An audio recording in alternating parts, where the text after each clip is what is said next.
Isang mapagpalang umaga sa ating lahat, mga kasulidra. Nagpapasalamat tayo sa Panginoon sa panibagong umaga na Kanyang ipinagkaloob sa atin. Isang biyaya na ang muling magising,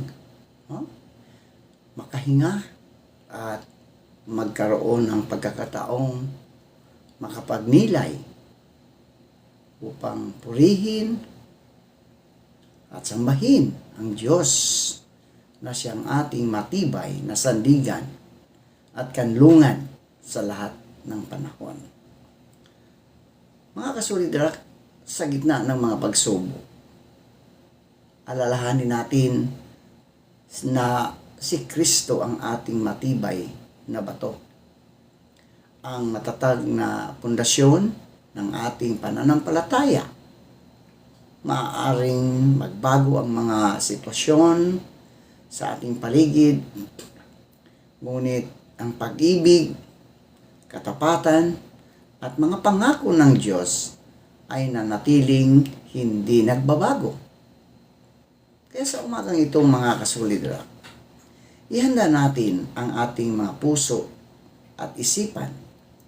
Iwan muna natin ang ating mga alalahanin at ituon ang ating pansin sa ating Panginoong Hesukristo.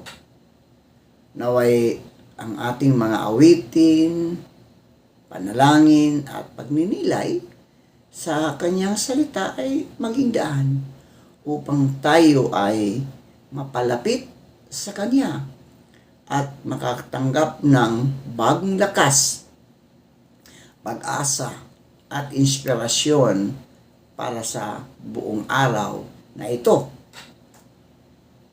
Yan, Huwebes na naman, mga kasulidra. Bukas, Biyernes, diba? Ang bilis ng panahon. Kaya salamat sa Panginoon dahil patuloy niya tayong iniingatan.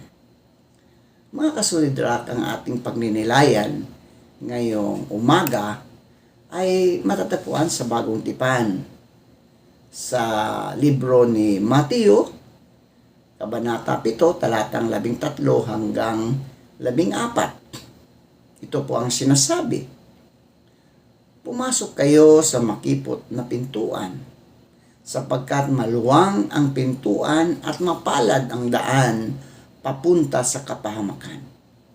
At ito ang dinaraanan ng marami. Ngunit makipot ang pintuan at makitid ang daang papunta sa buhay at kakaunti ang nakatagpo niyon." Pinagpala na po tayo sa pagkabasa at pagkarinig ng mga salita ng Panginoon. Mga kasulidra,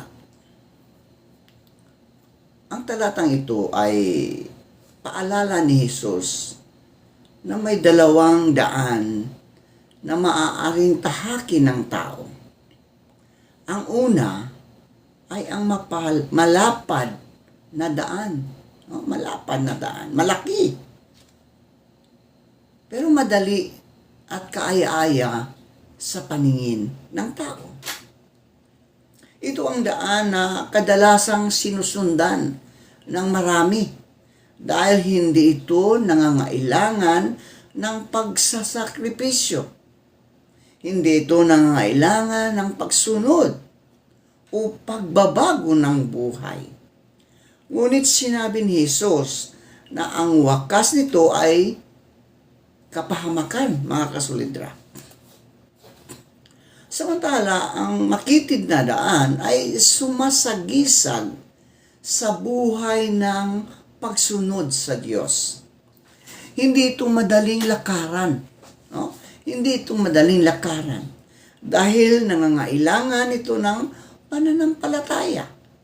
Nangangailangan ito ng pagtitiis at nangangailangan ng pagpapakumbaba at katapatan.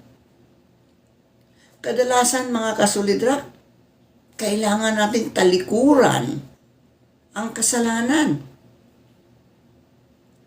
Patawarin ang mga nakasakit sa atin at piliin gawin ang tama kahit na mahirap.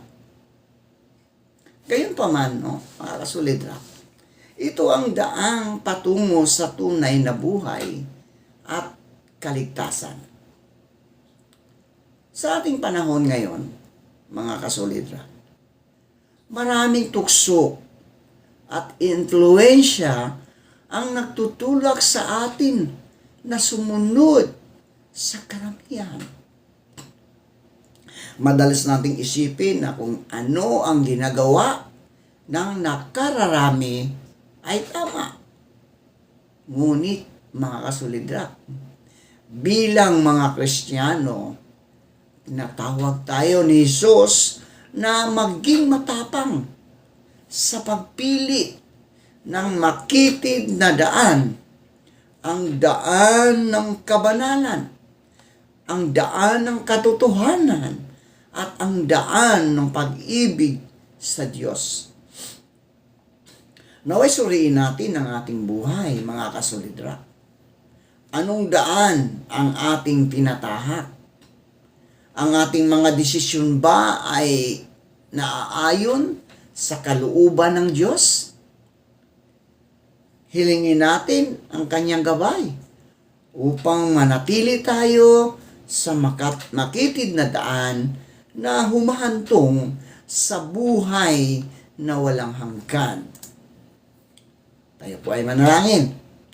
Panginoong Diyos, salamat sa iyong mga salita na nagbibigay sa amin ng gabay sa aming paglalakbay. Tulungan mo kaming piliin ang makitid na daan na patungo sa buhay.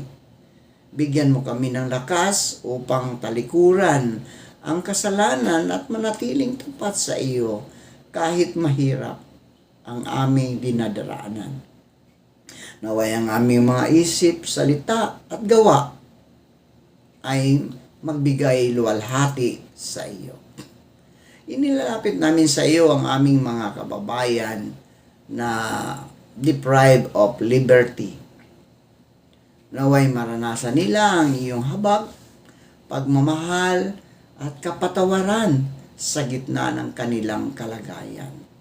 Bigyan mo sila ng pag-asa, kapayapaan ng puso, at lakas upang harapin ang bawat araw.